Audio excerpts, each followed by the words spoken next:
बेली बन चुकी है नया फील्ड। रोमन रेंस ने डिस्ट्रॉय कर दिया है री मिस्टीरियो फैमिली को। और क्या किंग कॉर्बन को मिला उनका क्राउन, सबके बारे में बताऊंगा आज की वीडियो में। हेलो दोस्तों, कैसे आप सब and welcome back to the channel. तो वीडियो को शुरू करते हैं, पर उससे पहले अगर नए हो चैनल पे तो चैनल को सब्सक्राइब करो और अपने भाई को सपोर्ट दिखाओ, साथ ही लाइक वगैरह भी कर देना। तो शुरू करते हैं अपने टॉपिक को और बात करते हैं रोमन रेंस की। तो शो के स्टार्ट में हमें देखने को मिले रोमन रेंस, जो कि काफ़ी नई बात है। मतलब हर हफ्ते नहीं दिखते हमें रोमन रेंस, पर इस बार के रोमन रेंस काफ़ी ज़्यादा अलग थे। मतलब वो रोमन रेंस नहीं, वो थे जिमी और जे ऊसो, ऐसा उनका कहना था। मतलब रोमन रेंस ने कहा कि वो अपने आप को उनकी जगह पे अगर रखते हैं, मतलब ऊसोस की जगह पे, तो उन्हें लगता है कि ऊसोस सही है, क्योंकि उन्हें टैग टीम चैम्पियनशिप के लिए परफॉर्म करना चाहिए। और इसके बारे में उन्होंने काफ़ी डिस्कस भी किया है अपने काउंसिलर पॉल हेमन के साथ। और उन्हें लगा कि ओके ठीक है, ऊसोस को शायद टैग टीम चैम्पियनशिप जीतनी चाहिए, उन्हें उसके लिए परफॉर्म करना चाहिए। इसके बाद रोमन रेंस ने क्या किया, रोमन रेंस ने की डिमांड की ऊसोस को लाया जाए स्टेज पे। और फिर क्या था, पॉल हेमन ने भी ये डिमांड की और कहा कि ऊसोस का म्यूज़िक लगाओ। और फिर हमें देखने को मिले ऊसोस।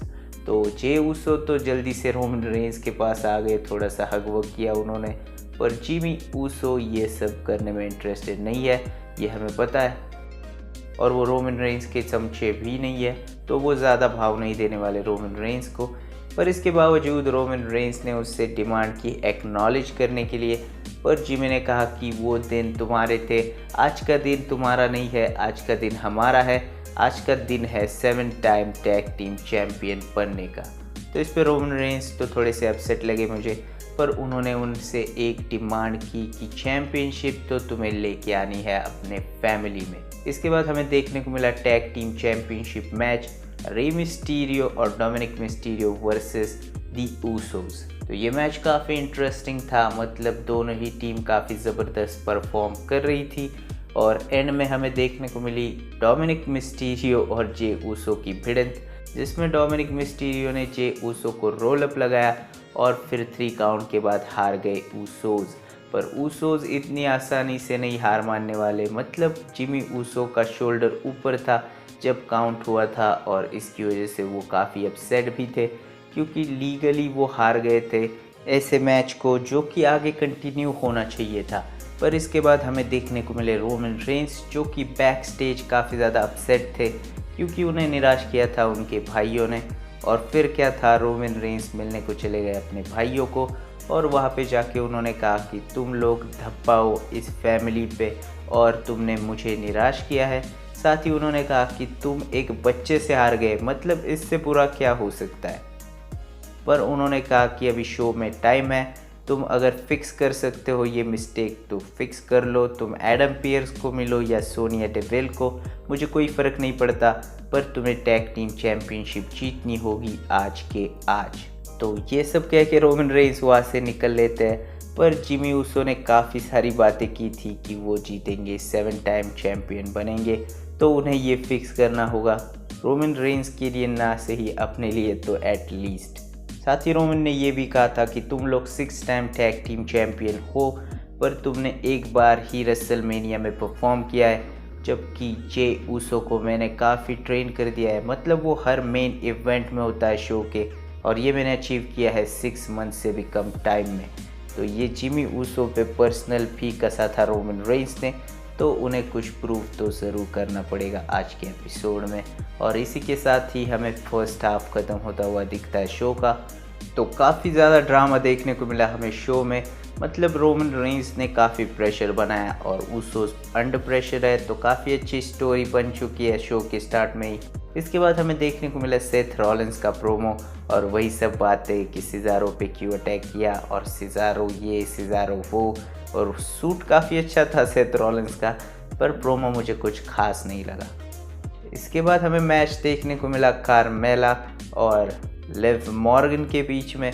तो ये मैच भी काफ़ी अच्छा था। मतलब बिल्डअप दिया था थोड़ा सा WWE ने इस मैच को, वो स्ट्रॉन्ग दिखा रही थी लिव मॉर्गन को फर्स्ट हाफ में मैच के, पर मैच के एंड में कार्मेला जीत गई और लिव मॉर्गन का कोई इम्प्रेशन भी नहीं पड़ा, तो लिव मॉर्गन को बिल्ड करने का क्या मतलब। और वैसे भी लिव मॉर्गन को WWE रिलीज कर सकती है नेक्स्ट लॉट में, तो शायद ये सब उनका बिल्डअप मैच को इंटरेस्टिंग बनाने के लिए था।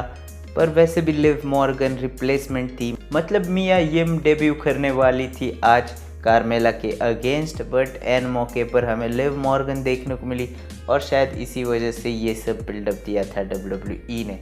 पर इसके बाद हमें देखने को मिली बियांका बेलेयर, जो कि चैलेंज कर रही थी बेली को। चैलेंज मतलब हमें कुछ नया देखने को नहीं मिला। बियांका बेलेयर स्टेज पे आई और वो कह रही थी कि मैं बेली को देख लूँगी हेल इन अ सेल में जब हमारा मैच होगा, और यही सब कुछ बातें कह रही थी। इसके बाद वो बेली का इंतज़ार करती है, पर बेली कहीं नहीं दिखती। बियांका बेलेयर पीछे देखती है, यहाँ वहाँ देखती है, पर नो बेली एनीवेयर। फिर हमें दिखती है बेली मेन स्क्रीन पे और वो कहती है कि पूरी दुनिया तुम्हारे अराउंड नहीं घूमती बियांका बेलेयर, ये तुम्हें कब समझ आएगा। साथ ही बेली ने काफ़ी सिनेस्टर वाली स्माइल भी दी, मतलब बेली लगभग ब्रे वाइड बन चुकी थी, हर स्क्रीन पे हमें बेली दिख रही थी। मतलब ये काफ़ी डरावना सा लगा मुझे, थोड़ा सा कॉमेडी भी था। पर अब क्या कह सकते हैं, अगर WWE बेली को यूज़ करती है as Alexa Bliss in SmackDown, तो मुझे तो बिल्कुल हैरानी नहीं होगी, क्योंकि आज के एपिसोड में बेली ने काफ़ी अच्छा किया है हॉरर डिपार्टमेंट में। मतलब इतना अच्छा किया है कि WWE को शायद ये डाउट होगा कि एलेक्सा ब्लिस की जगह अगर इसे लेते हम फिंड की स्टोरी लाइन में तो ज़्यादा अच्छा होता। मतलब काफ़ी डरावना सा था ये सब। इसके बाद हमें मैच देखने को मिला किंग कॉर्बिन और शिंसके नाकामुरा के बीच में, और किंग कॉर्बिन को अपना क्राउन चाहिए और पिछले 2 हफ्ते से किंग बिना क्राउन के घूम रहा है, तो मुझे लगता है वो काफ़ी डेस्परेट होंगे और वो जीत भी गए। मतलब उन्होंने अपना बदला ले लिया शिंसके नाकामुरा के ऊपर। वो रोल अप से ही जीते हैं, पर जीते तो है।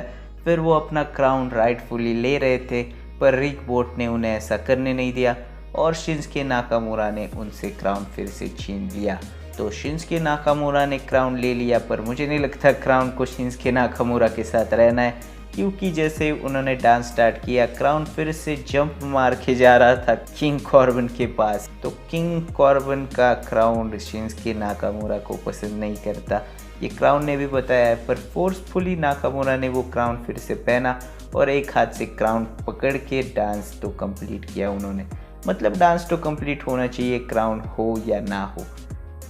तो इसके बाद हमें मैच देखने को मिला इंटरकॉन्टिनेंटल चैम्पियनशिप के लिए अपोलो क्रूज और केविन ओवेंस के बीच में, और इस मैच में अजीज़ बैन थे, तो उन्हें देखने का कोई मतलब नहीं बनता था स्मैकडाउन में, और उनका पर डे भी कैंसिल हो जाता। तो अजीज़ को पर डे चाहिए था और उन्हें अपीयरेंस भी देना था, तो बैक स्टेज पे उन्होंने अटैक किया केविन ओवेंस पे, जिससे केविन ओवेंस काफ़ी हद तक डैमेज हो गए और अपोलो क्रूज काफ़ी खुश हो गए। मतलब ये हमारे लिए था, वैसे तो वो हारने नहीं वाले लीगल अपोलो क्रूज से, तो थोड़ी बहुत हेल्प हो जाए अपोलो क्रूज की, इसी वजह से अटैक किया अजीज़ ने केविन ओवेंस पे। फिर मैच ठीक ठाक सही था। मैच के बीच बीच में केविन ओवेंस का पेट दर्द कर रहा था एज एक्सपेक्टेड, और ये मैच हार गए केविन ओवेंस। इसके बाद हमें देखने को मिले एंट्री सैमी ज़ेन की। मतलब कितनी बार करवाओगे Sami Zayn versus Kevin Owens, पर ठीक है अब क्या कर सकते हैं। सैमी ज़ेन वहाँ पे आते हैं और केविन ओवेंस को करते हैं कि कर्मा की वजह से तुम्हें ऐसा हुआ है, कर्मा की वजह से तुम हारे हो, मैंने तो कुछ नहीं किया, ये तुम्हारे कर्म है जो तुम भोग रहे हो। मतलब तुमने मेरे साथ ऐसा किया, इस वजह से ही तुम्हारे साथ ऐसा हुआ। फिर एक लात भी मारी उन्होंने ताकि उनका फ्यूड आगे बढ़ पाए। मतलब अगर वो अटैक नहीं करेंगे तो केविन ओवेंस उनसे बदला कैसे लेंगे। पर इसके बाद हमें देखने को मिला मेन इवेंट जिमी और Jey Uso versus Mysterio family का। तो मैच तो काफ़ी इंटरेस्टिंग था, मतलब जे और जिमी ऊसो काफ़ी अच्छा कर रहे थे, साथ ही रे मिस्टीरियो और डोमिनिक मिस्टीरियो भी बढ़िया कर रहे थे। पर मैच के एंड में मुझे लगा रे मिस्टीरियो की फैमिली काफ़ी भारी पड़ रही थी ऊसो पे। मतलब ऊसोस हारने की कगार पे थे। डोमिनिक मिस्टीरियो फिर से अपना सिग्नेचर मूव, वो स्प्लैश वाला मूव देने वाले थे जिमी ऊसो को, पर फिर हमें देखने को मिला Superman punch out of nowhere, मतलब रोमन रेंस वहाँ पे आए और उन्होंने सुपरमैन पंच दे दिया डोमिनिक मिस्टीरियो को। उसके बाद रे मिस्टीरियो आए रिंग में, फिर उन्हें पड़ा स्पीयर। फिर रोमन रेंस ने कहा जिमी ऊसो को कि तुम लोग फिर एक बार हारने वाले थे और मैं तुम्हारी मैस साफ कर रहा हूँ। इसके बाद रोमन रेंस नीचे उतरे, उन्होंने फिर से अटैक किया दोनों पे। फिर उन्होंने निकाली स्टील स्टेप, डोमिनिक मिस्टीरियो को स्टील स्टेप से मारा, फिर रे मिस्टीरियो को भी मारा स्टील स्टेप से और रे मिस्टीरियो को फेंक दिया जो बैरिकेड होता है उसके पार। इसके बाद वो लेके आए डोमिनिक मिस्टीरियो को रिंग में और वहाँ पे भी उसे बुरी तरीके से पीटा और फिर अपना गिलोटीन भी लगाया।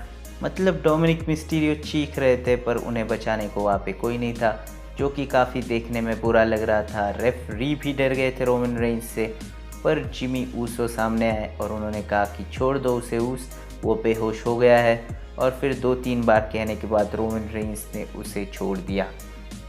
तो ये सब रोमन रेंस ने मुझे लगता है अपने खुद के फ़ायदे के लिए किया है, क्योंकि अगर डोमिनिक मिस्टीरियो वो मूव चूक जाते जो कि वो टॉप रोप से करते हैं तो जे ऊसो या फिर जिमी ऊसो उसका फ़ायदा उठा सकते थे और टैग टीम चैम्पियन बन सकते थे। पर मुझे लगता है कि रोमन रेंस नहीं चाहते थे कि Jimmy Uso tag team champion बने। मतलब जिमी ऊसो अगर जे ऊसो के साथ टैग टीम चैम्पियन बनते हैं तो जे ऊसो को लगेगा कि उनका भाई सही कह रहा है, तो इसमें रोमन रेंस का तो नुकसान है।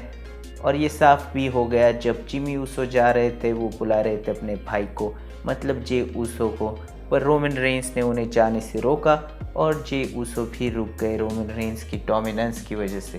तो आपको कैसा लगा स्मैकडाउन और आप इसे 10 में से कितने मार्क्स देंगे कमेंट्स में ज़रूर बताइए। पर आज की वीडियो में इतना ही था। वीडियो पसंद आया तो लाइक कीजिए, सब्सक्राइब करे बगैर कहीं मत जाना। मैं आपसे मिलूँगा अगले वीडियो में, तब तक के लिए बाय बाय।